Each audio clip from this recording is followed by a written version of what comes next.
In the vibrant town of Hoho, nestled near the winding waters of the Volta River, there lived a woman named Abena. She was known across the region as a woman of sharp intellect and unyielding ambition. Before life turned her world upside down, she had risen to become a bank manager in one of Accra's busiest branches. Her days were filled with numbers, ledgers, and the bustle of commerce, yet her nights were spent dreaming, not of riches, but of a love that could match the fire in her soul.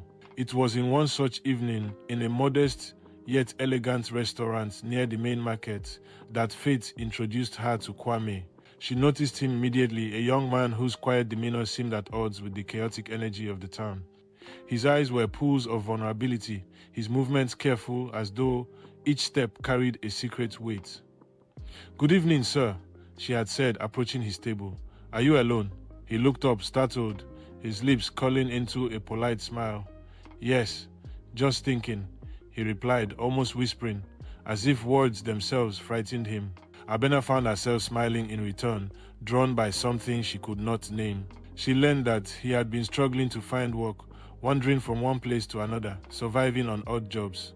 Perhaps it was the mixture of innocence and quiet desperation, but her heart stirred with a protective impulse.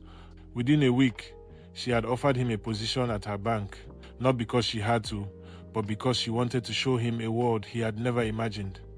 "You'll learn quickly," she told him, "and I'll help you every step of the way. But you must promise to give your best."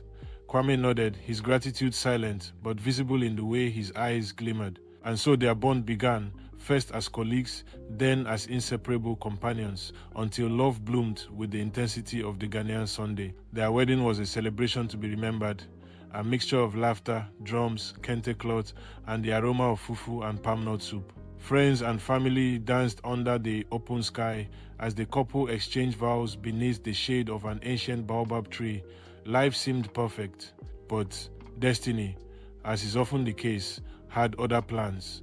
6 years into their marriage, an accident occurred, an accident that would leave Abena blind. She had thrown herself into danger to save Kwame, and though he survived, her world went dark. Her sight, once a gift she had taken for granted, was stolen in a single cruel moment. At first, Abena thought her love would endure this trial. Perhaps it did, but not in the way she imagined.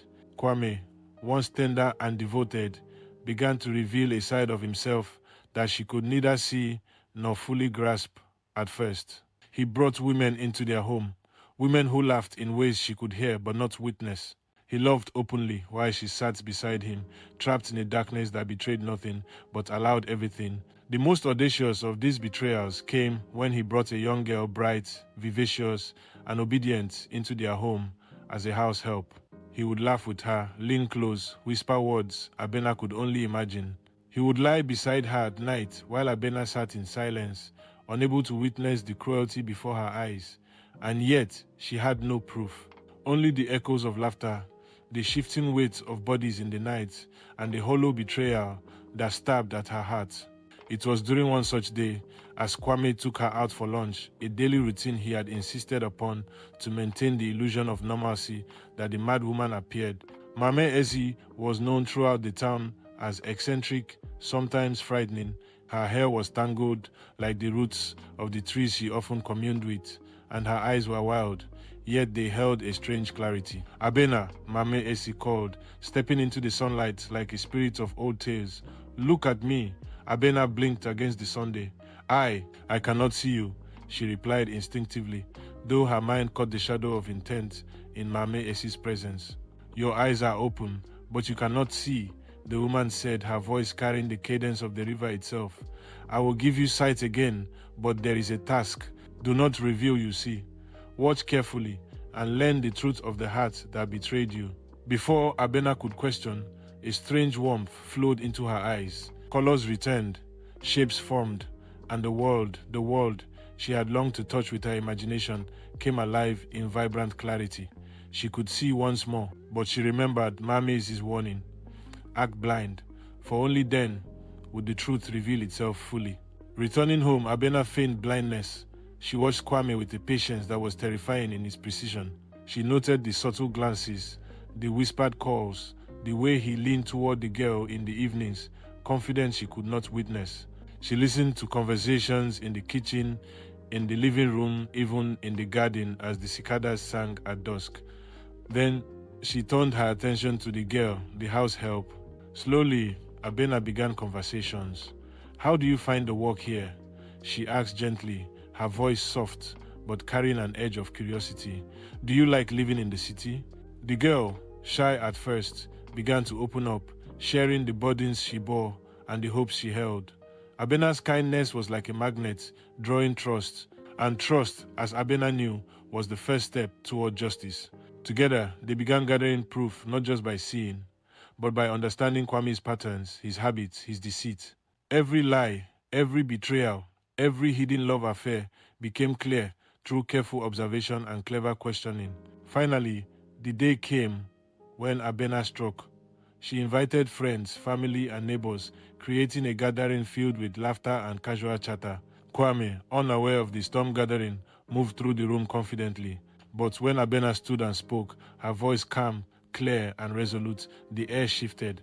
"Kwame," she said, her eyes steady, "I have been blind for 6 years, and yet I have seen more than you ever imagined." The room fell silent. The girl, the house help, stood beside her, recounting every act of treachery, every whispered promise, every stolen embrace. Kwame faltered, realizing that the lies he thought hidden had been laid bare by the very woman he believed powerless. The moral of the story, whispered by the elders in the audience, resonated like a drumbeat in the hearts of all present.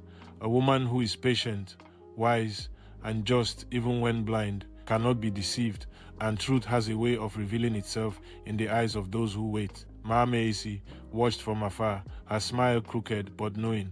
Abena had been tested, betrayed, and wounded, but she had emerged stronger, sharper, and more radiant than ever. She had not only reclaimed her sight, but also her dignity, teaching a lesson that would be told for generations along the Volta, that love built on deceit will crumble, but love, guided by wisdom and justice, shines forever.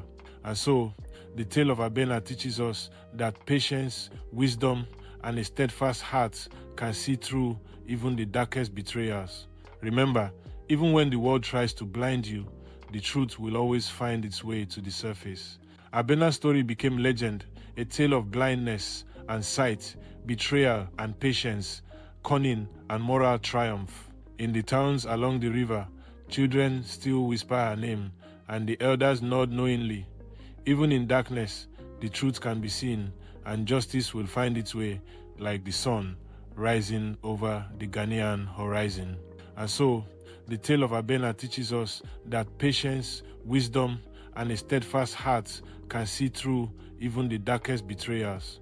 Remember, even when the world tries to blind you, the truth will always find its way to the surface. If you love this story and want to hear more legends of courage, cunning, and magic from every corner of Africa, join us at Folktales of Many Tribes. Here, every story carries a lesson, a twist, and a world waiting to be discovered, one folktale at a time. Subscribe and let the stories of our ancestors guide you through the mysteries of the past and the lessons of the present.